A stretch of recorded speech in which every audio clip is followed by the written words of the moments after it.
पूज्याय राघवेंद्राय सत्यधर्मरताय च भजतां कल्पवृಕ್ಷ नमतां ಕಾಮಧೇನು ಶ್ರೀ ಗುರು ರಾಘವೇಂದ್ರ ಸ್ವಾಮಿ ಎಲ್ಲರನ್ನ ಕಾಪಾಡಪ್ಪ ತಂದೆ.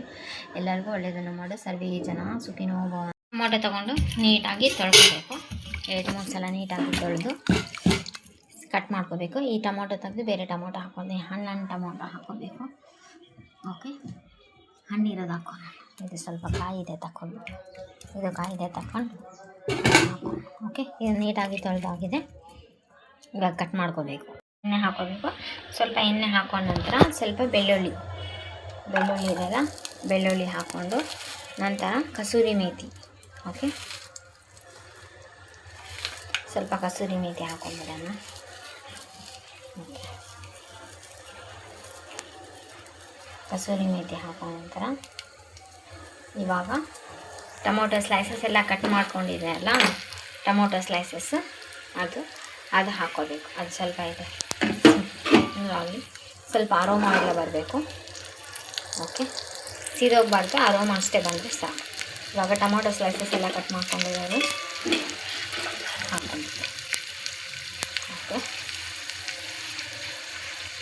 ತುಂಬ ಟೇಸ್ಟಿಯಾಗಿದೆ. ಸ್ವಲ್ಪ ಡಿಫ್ರೆಂಟ್ ಆಗಿದೆ. ಇದು ಕುದೀತಾ ಇದೆ.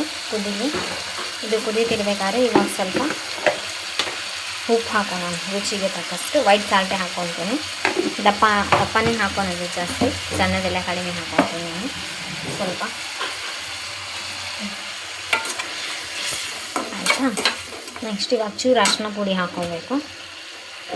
ಚೂರು ಅರಿಶಿನ ಪುಡಿ ನೆಕ್ಸ್ಟ್ ಚೂರು ಖಾರದ ಪುಡಿ. ಓಕೆ, ಹಾಕ್ಕೊಂಡು ಚೆನ್ನಾಗಿ ತಿರ್ಸ್ಕೋಬೇಕು.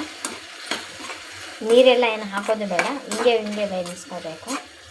ಓಕೆ, ಹಿಂಗೆ ಬೇಯಿಸ್ಕೋಬೇಕು. ಇದನ್ನು ಪ್ಯಾನ್ ಇಟ್ಕೊಂಡು ಫ್ರೈ ಮಾಡ್ಕೋಬೇಕು. ಸ್ವಲ್ಪ ಇದೆಲ್ಲ ಹಾಕೋದು ಏನು ಬೇಡ. ಓಕೆ, ಸ್ವಲ್ಪ ಮೆಂತ್ಯಕಾಳು ಹಾಕ್ಕೋಬೇಕು.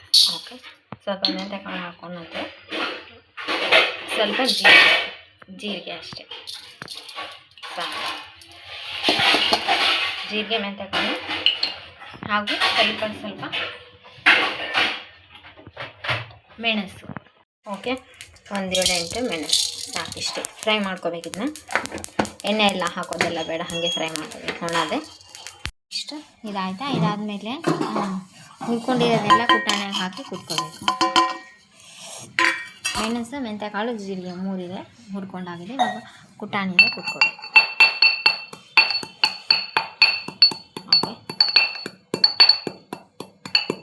ಸ್ವಲ್ಪ ತರಿ ಆಗಿ ಎದ್ದು ನಾನು ಓಕೆ ನಡೀತೈತೆ. ಪೂರ ಪೌಡ್ರ್ ಆಗೋದೆಲ್ಲ ಏನು ಬೇಕಾಗಿಲ್ಲ ನೋಡಿ. ಇನ್ನು ಸ್ವಲ್ಪ ಕುಟ್ಟಬೇಕು.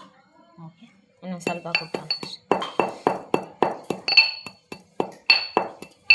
ಸಾಕಿಷ್ಟೆ. ಇವಾಗ ಇದು ಕುದೀತಿರ್ಬೇಕಾದ್ರೆ ಮೆಂತ್ಯಕಾಳು ಹಾಗೂ ಮೆಣಸು, ಜೀರಿಗೆ ಕುಟ್ಟಿ ಪುಡಿ ಮಾಡಿರೋದು ಅದು ಹಾಕೋಬೇಕು. ಓಕೆ, ಅದು ಹಾಕೊಂಡು ಇನ್ನೊಂದು ಚೆನ್ನಾಗಿ ನೀಟಾಗಿ ಕಲಿಸ್ಕೊಂಡ್ರೆ ಇವಾಗ ಆಲ್ಮೋಸ್ಟ್ ಆಲ್ ಆಗಿದೆ ಇದು. ಓಕೆ, ಬೆನೀತಾ ಇದೆ.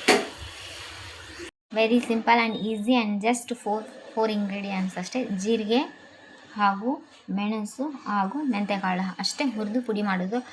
ಧನಿಯಾ ಅಂತ ಯಾವುದೇ ಮಸಾಲ ಹಾಕಿಲ್ಲ. ಓಕೆ, ಇಷ್ಟೇ 3 ಇಂಗ್ರೀಡಿಯೆಂಟು. ವೆರಿ ಟೇಸ್ಟಿ ಆಗಿರುತ್ತೆ. ಎಲ್ಲರೂ ತುಂಬ ಇಷ್ಟಪಟ್ಟು ತಿಂತಾರೆ. Like, share, comment, subscribe. Thanks for watching my channel.